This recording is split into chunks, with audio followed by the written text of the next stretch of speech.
We just ask for all of our folks, Lord, that aren't here tonight and the ones that are here. But we thank you for that. And we ask that you just watch over each one. Bradley and Kristen as they travel. Protect them, Lord, please. Keep them safe. Just bring them back to us. We just love you so much, Lord, and we thank you. We can't thank you enough for all the ways you've shown your great love to us and your mercy. In Christ's name we pray. Amen. All right. Exodus chapter 19 is where we're at.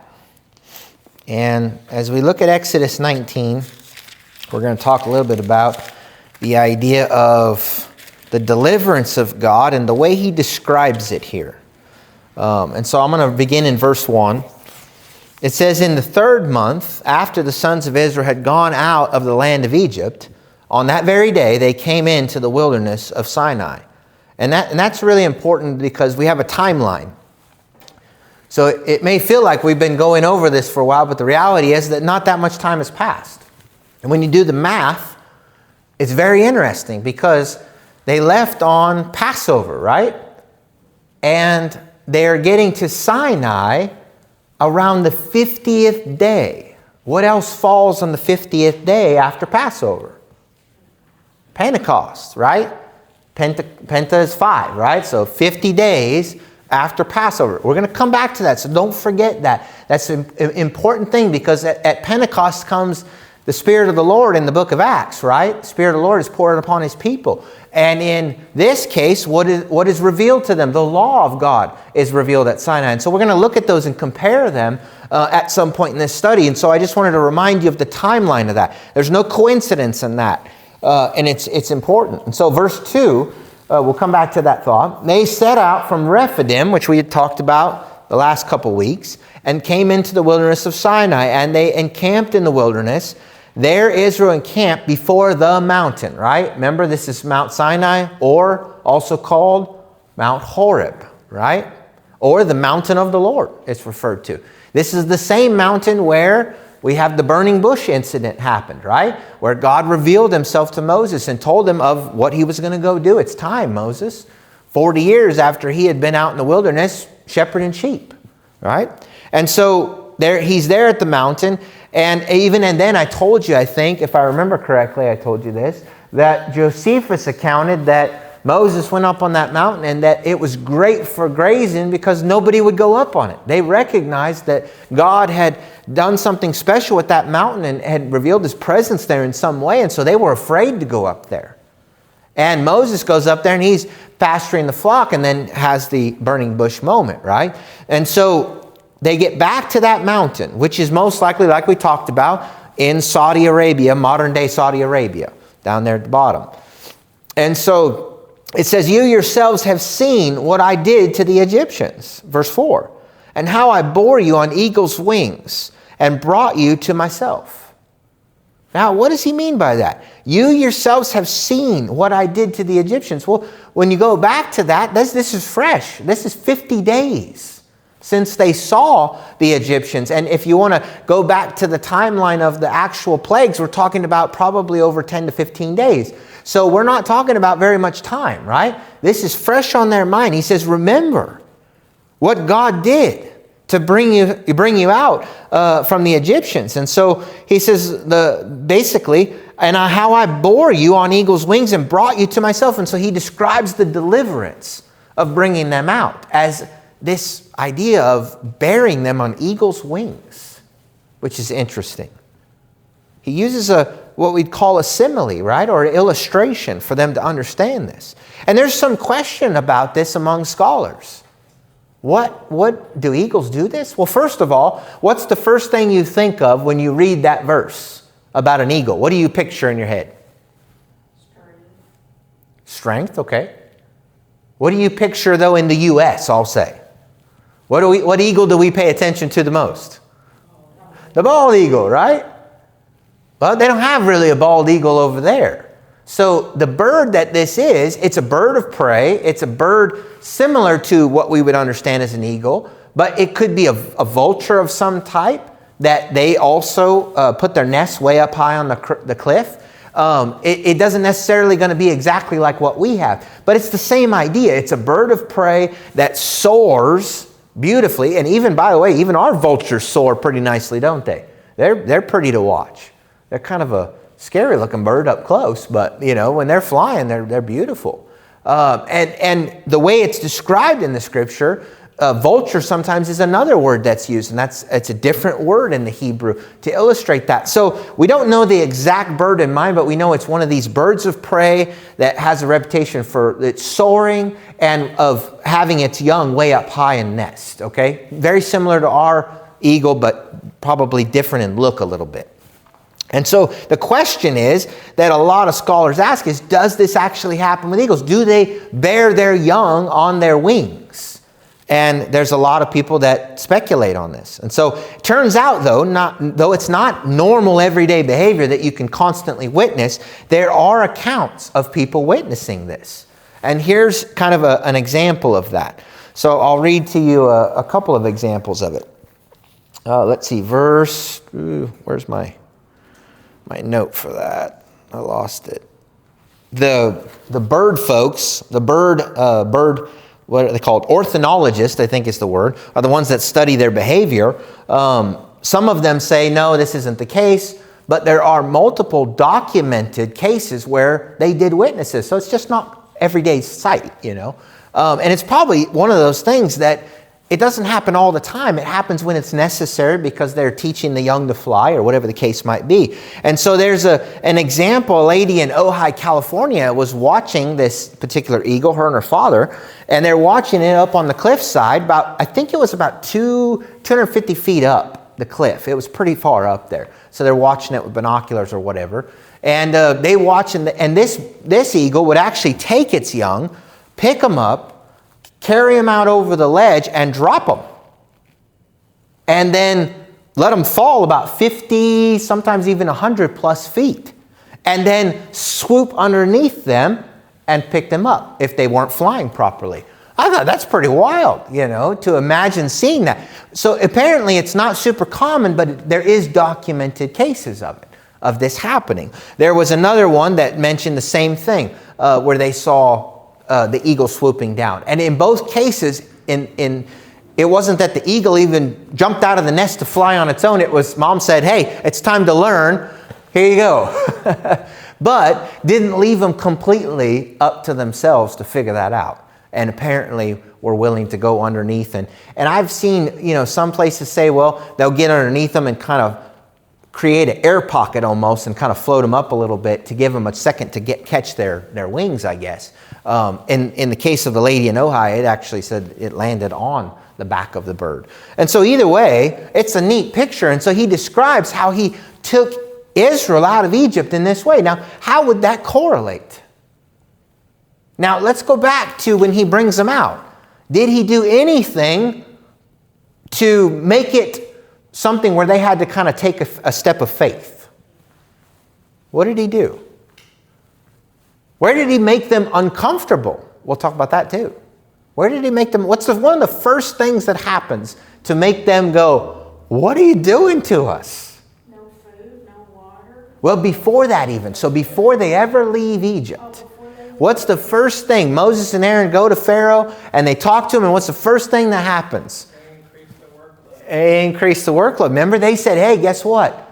You got to do the same quota of bricks, but now you got to go collect the straw also. Before, they had supplied the straw, right? So I think we read one place where it says they were going at night and gathering the straw. I think it was Josephus, gathering straw at night so that they could make the same quota of bricks during the day. And I mean, that'll wear you out, right? And they're crying out to Moses and Aaron, what are you doing to us? Please don't say anything more.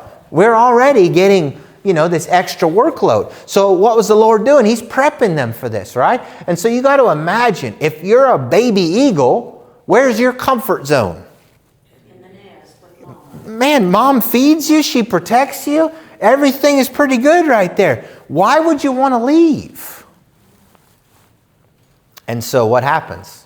They have to kind of speed the process up. You're getting a little big for the nest. It's time to go.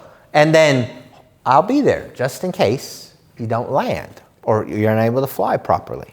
And so we can see that kind of thought in there. And that's how he describes it, how he delivered them like that. And it's a beautiful picture. And when you think about it, the way he brought them out, it's almost as if it's an abrupt and fearful thing, but at the same time, there's the protection of the Lord. Because how fearful is it to go into the wilderness with no crops that you know you're going to have to harvest, and no guaranteed water source, or no guaranteed protection from the armies, except for trusting God to do that. So, you can understand the parallel there, right? Between this eaglet, I guess is the technical term for the little eagle, and trusting, hey, if I get out of this nest and mom's making me fly, that she's got my back if I do fall. And sometimes, this one lady said that as she was watching it, that sometimes they let them fall even further. The first time, maybe 50 feet. The next time, maybe 120 feet. So it's like, come on, you got to get the idea and start flapping those wings and get to work. Out at our place, we've already had, I think, at least 3 or 4 baby birds fall out of the nest, and they don't make it because they didn't get built up enough strength or whatever. They weren't ready for it. And the nest between the tree and the ground is a lot less than the nest that's 250 feet up in the air, right? There's more room for them to get in there and do that. And so we see a similar thought in Deuteronomy 32. Let's look over there, Deuteronomy 32.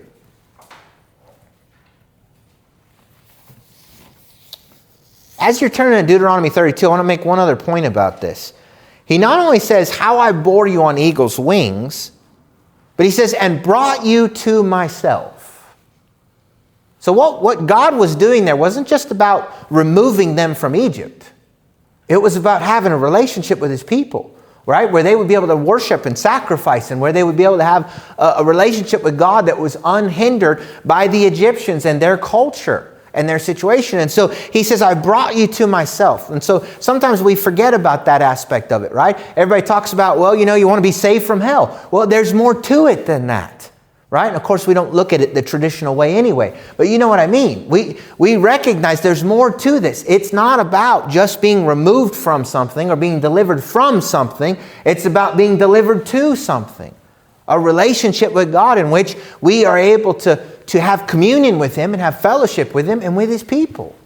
That's what he delivered them to. He says, I brought you to myself.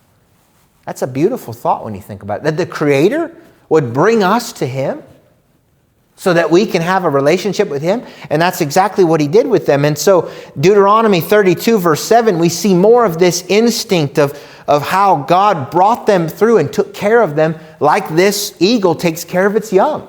And do we have other examples similar to that? Did not Jesus use the example? Like a mother hen gathers her chicks, I desire to gather you in, but you would not.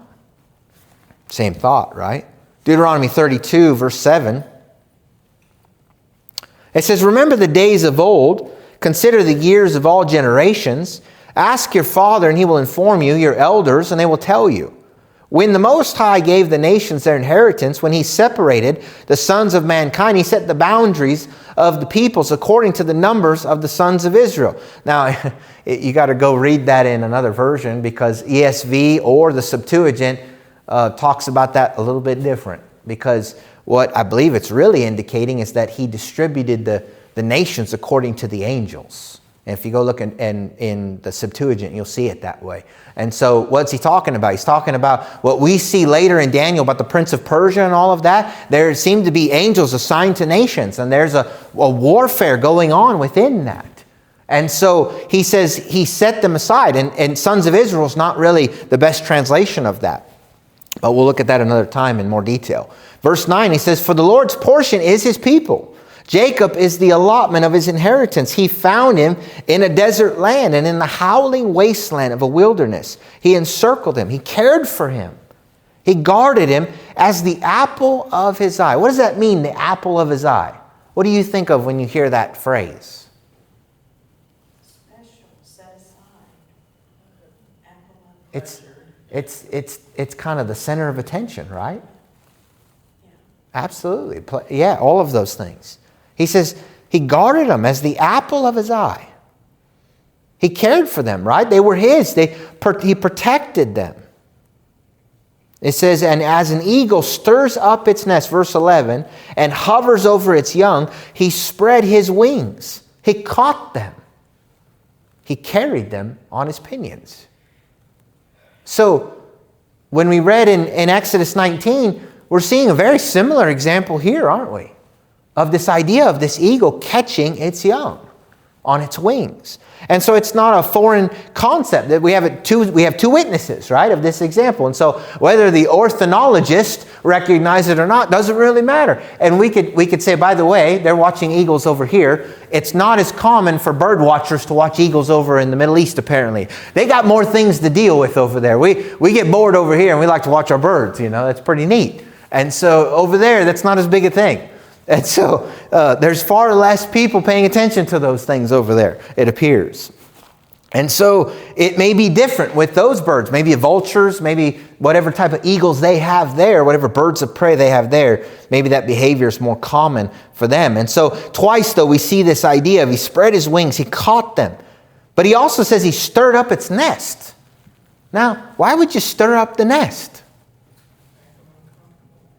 I mean, let's face it, if the nest is all matted down and you've got all the stuff that they've caught, hair and whatever else, you've seen what birds put in a nest, right? And it's cushy in there. So maybe you stir it up. What do? You make it a little more prickly, more uncomfortable. Maybe something that you don't want to hang out in. All of a sudden the young starts thinking, I want out of here.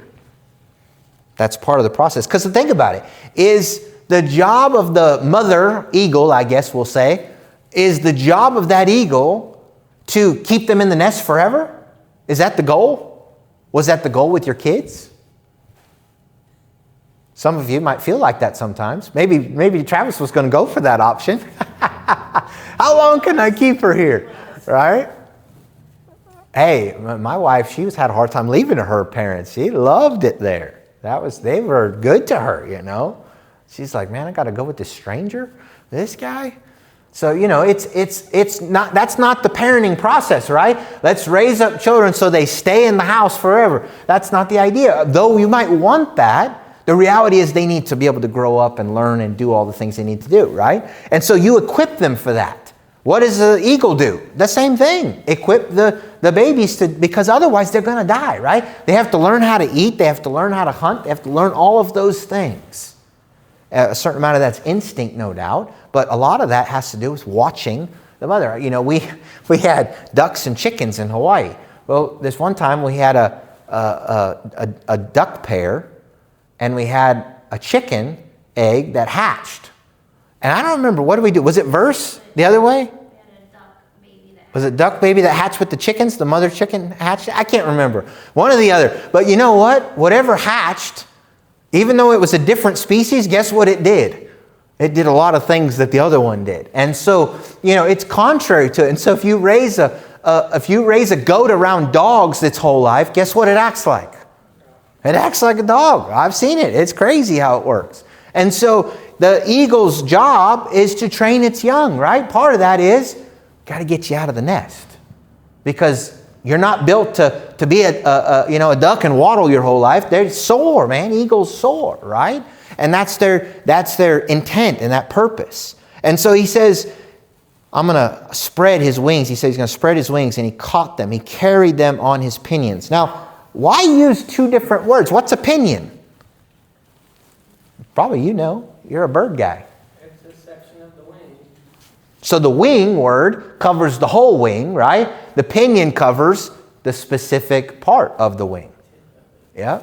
And it's the tip specifically. That's right. So you've got two words used to illustrate how this is going to be done. And so maybe it's just the edge of the wing to help give them a little bit of lift. Maybe it's the full wing where they're actually riding along on that. I don't know. We got both in there for a reason, though. And so he's describing this protection and this care.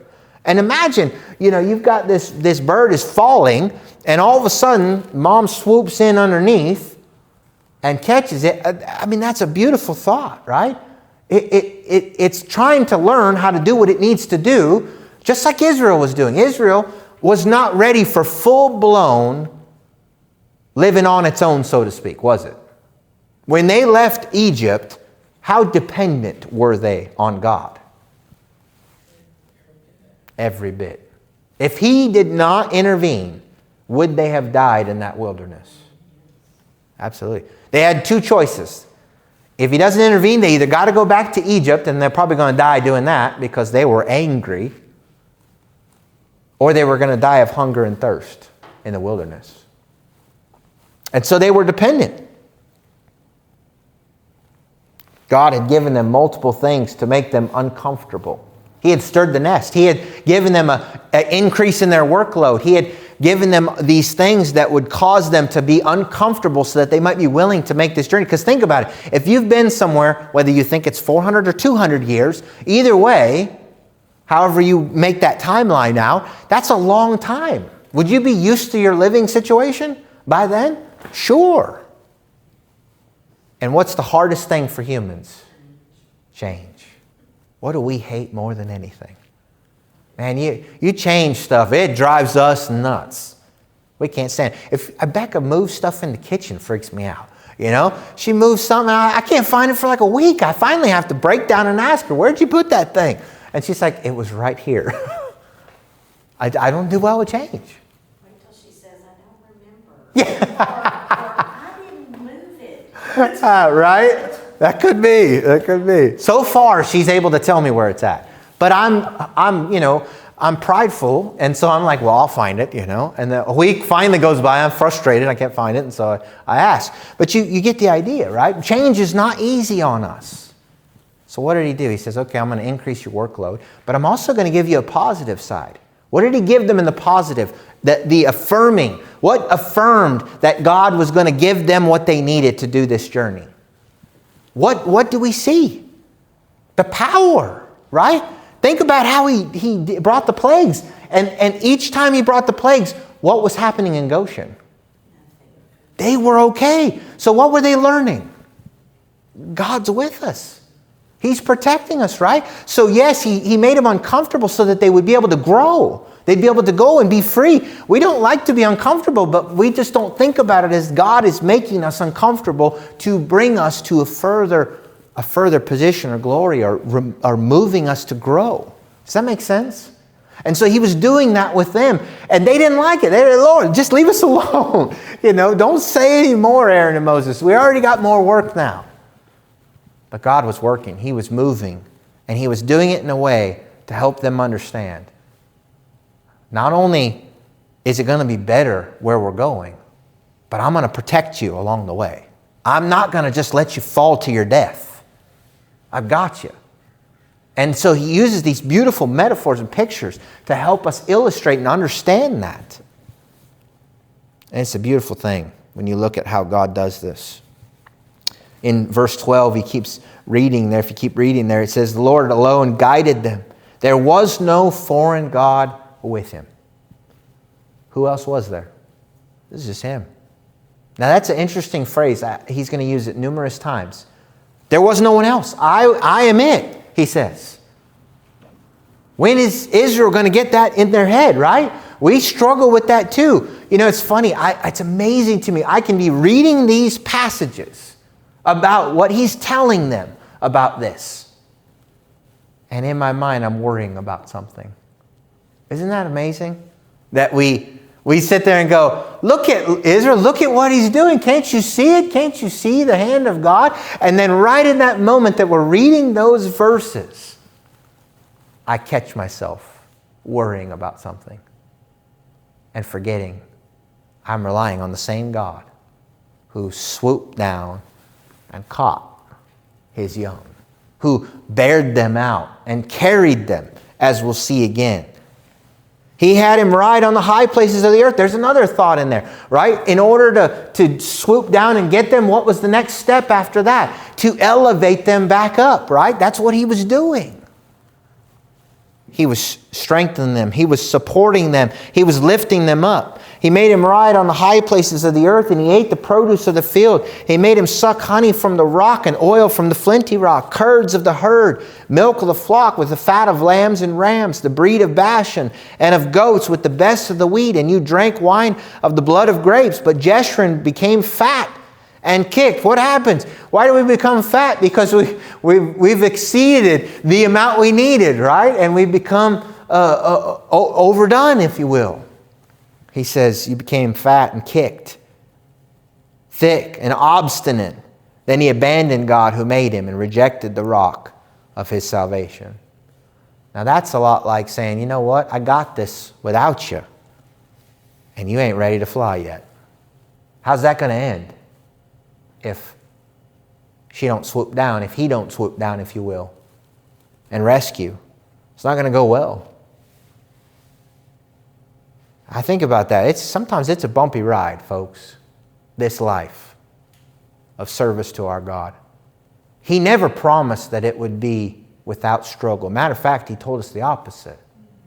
All who desire to live godly will suffer persecution. He did say my burden's light. He did say that, but he didn't say everything was going to be no big deal and there wouldn't be a struggle. He told his own disciples, you're going to be scattered, right? He told them this is going to happen to you.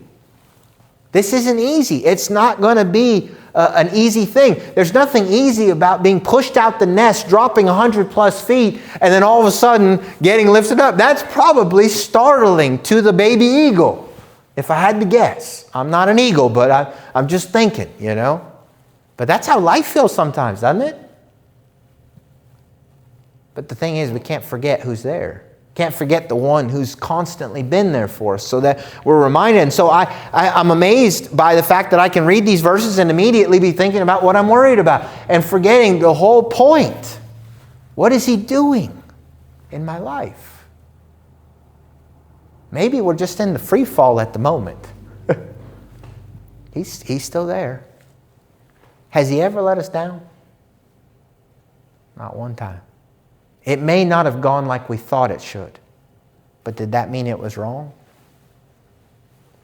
And it's hard because when we lose people, when things happen in our life, the first thing we think of is why. Why? Why now? What we don't understand is the same thing Israel didn't understand. Why are we hungry? Why are we thirsty? Why are we going through this heartache? Why are we fighting the Amalekites? Why are we doing all these things, Lord? Why are we going this long way to get to where we're supposed to be going? You know, why? Because he had something to teach them, something to help them understand. He was growing them. He was training them. He was preparing them. But let's face it, training hurts, doesn't it, sometimes? It's painful. Doesn't matter what you're training for.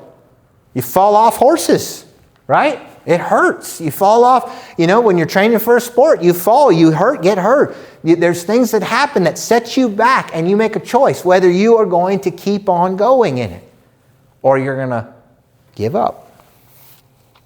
Israel had some moments where they said, you know what? We can't do it anymore. And he had to remind them, just when you think that you've been doing this, just remember, I've been carrying you the whole way. I've been providing for you and protecting you. Deuteronomy 1, verse 19. He uses a similar thought here. Deuteronomy 1, verse 19. And he's referencing back to the journey of the Exodus. He says, then we set out from Horeb and went through all the great and terrible wilderness which you saw on the way to the hill country of the Amorites, just as the Lord our God had commanded us. And we came to Kadesh Barnea. And I said to you, you have come to the hill country of the Amorites, which the Lord your God is about to give us. See, the Lord your God has placed the land before you. Go take possession of it. Right? Everything's in order. Go do it. Do not fear or be dismayed. Then all of you approached me and said, let us send men before us. God said, just go. What did they say? Can we send some spies? How did that work out, by the way? Not good. Not good. The spies disheartened them, didn't it? 10 of them said, we can't do it. What if they would have just went in? Well, like God had told them. You know, you ever wonder about that? Sometimes we're hesitant because we're scared about what God's doing in our lives. And if we just go with what he's telling us to do, how much better would it be than trying to do it our way? They said, well, let us send men before us that we may search out the land for us, bring to us word by which we should go up in the cities which ye shall enter. He said, I've given it to you already, but hold on, we got to send some guys in there to go look at it. They missed the whole point, right? But they did exactly what I would have done. I would have been like, okay, let's check it out first, right? That's normal for human nature. But he says, no, that was your idea. And that didn't end well. when they came back and said, oh, we can't do it. The thing pleased me, and I took 12 of your men, one man for each tribe. And like I said, I don't think it's God was upset with them for doing that. But he says, I told you already, I gave you the land. I gave it to you. They turned and they went up into the hill country. They came to the valley of Eshcol. They spied it out. Then they took some of the fruit of the land in their hands. They brought it down to us, and they brought back a report and said, it's a good land. And that's what they said, isn't it? They said, it's a good land, but there was a but. We can't do it. They're bigger than us. The sons of Anakim are there. The giants. It's a good land. But you were not willing to go up, but rebelled against the command of the Lord your God. And you grumbled in your tents, and you said, because the Lord hates us. He has brought us out of the land of Egypt. Did he hate them? No, he loved them. They were his possession. They were his beloved. His firstborn son, he calls them. They said, God must hate us. He's brought us out of the land of Egypt to deliver us into the hand of the Amorites to destroy us. Where can we go up? Our brethren have made our hearts melt, saying the people are bigger and taller than we. The cities are large and fortified to heaven, and besides, we saw the sons of Anakim there. Then I said to you, do not be shocked nor fear them. The Lord your God who goes before you will himself fight on your behalf, just as he did for you in Egypt before your eyes. What's one of the reasons that he showed them his power in Egypt against the gods of Egypt? He was saying, you can trust me, and I have absolute power to deal with whoever and whatever is out there. Have faith. And in the wilderness where you saw how the Lord your God carried you as a man carries his son, in all the way which you have walked until you came to this place. It's one of my favorites. How he carried them like a man carries his son. That's comforting to me. But how did they see it? They saw it as God hates us. How did God see it? I've loved you and I carried you. Just like a man carries his son. Isn't that interesting how our perspective is so different from his? We see our lives one way. He sees it totally different. He sees how he's bringing us through, how he's bearing us up, how he's caring for us. We see, Lord, why are you letting this happen to me? You know, Gideon said, where are you? Where have you been? Where's the God of our fathers? Because we're over here trying to even just beat out the wheat in the winepress because the Midianites keep giving us trouble. And Gideon's, he's pretty bold in that. Where have you been, God? Had God abandoned them? No, but he let them struggle because why? They had sinned. They had gotten themselves into trouble. And so he brought the Midianites in to afflict them because remember, he stirs up the nest for what? So that we learn and we grow and that we do better. Otherwise, we die in our sin. That's the outcome. And so thank the Lord for making us uncomfortable, for putting us in those positions where we have to exercise faith, where we have to repent. But for all this, you didn't trust the Lord your God who goes before you on your way to seek out a place for you to encamp in fire by night and cloud by day to show you the way in which you should go. He just reminds them over and over again, don't you see how I was there every step of the way? And then Paul tells us that the rock which followed them was who? Christ. Folks, he hadn't left us. He hadn't abandoned us. We might have some drops from the nest that we feel the acceleration and the impending doom of what's coming. But the Lord's got us. We just got to trust him. And that's what they were struggling with. And so he reminds them of this. Isaiah 46, he tells them very similar.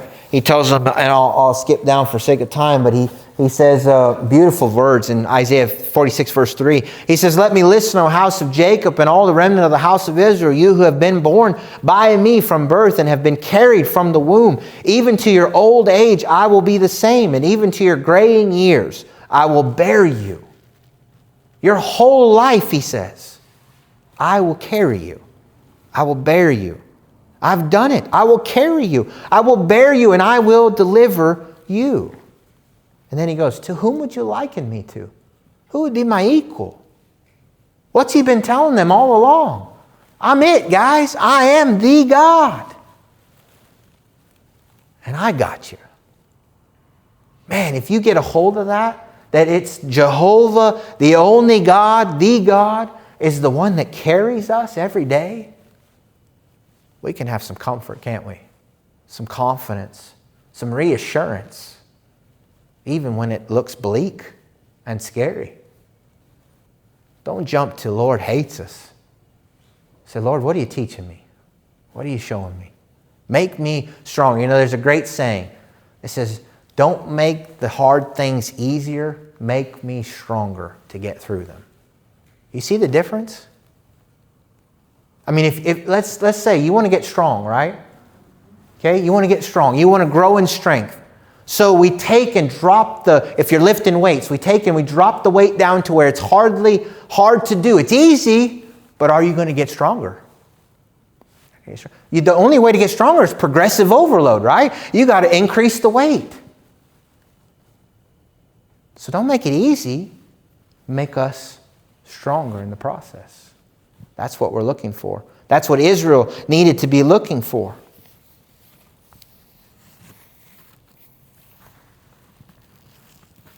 There's more, but we'll stop there for tonight. He's there, folks. Oh, man, we just got to open our eyes and see it. Watch Him work. Trust Him.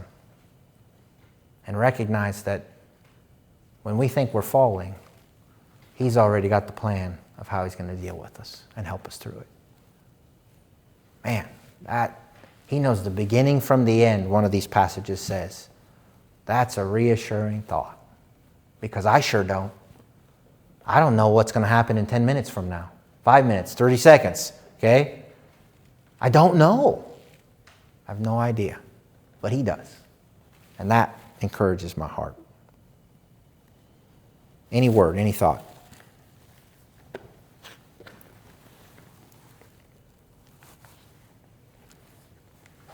Don't you love the things the Lord uses to remind us of how He cares for us? Man, I'm telling you, it's shocking to me how many times I'm reading this stuff going, Daryl, what are you worrying about? You're reading the verses. Pay attention. It's right there. That's the answer. All right, let's stand. You might say, well, the preacher's got it all figured out. He doesn't. He doesn't. He reads it, studies it, and goes, man, I'm failing in that. And I can do so much better. That's how it works. All right. Pray for one another. Remember these families that are going to be burying their family members. The Lord will give them the strength as they go through that. And thank the Lord, this ain't it, folks. This is just the beginning. There's so much more after this. So praise the Lord for that. All right. If no other word, Travis, you want to dismiss us? Lord, the Heavenly Father, we thank you for this day. We thank you for your love, your kindness, and your mercy. Thank you for watching over and protecting us. Thank you for bringing us to a place where we can continue to study you and your word, that we can grow closer to you, Lord, in relationship, and that we can understand that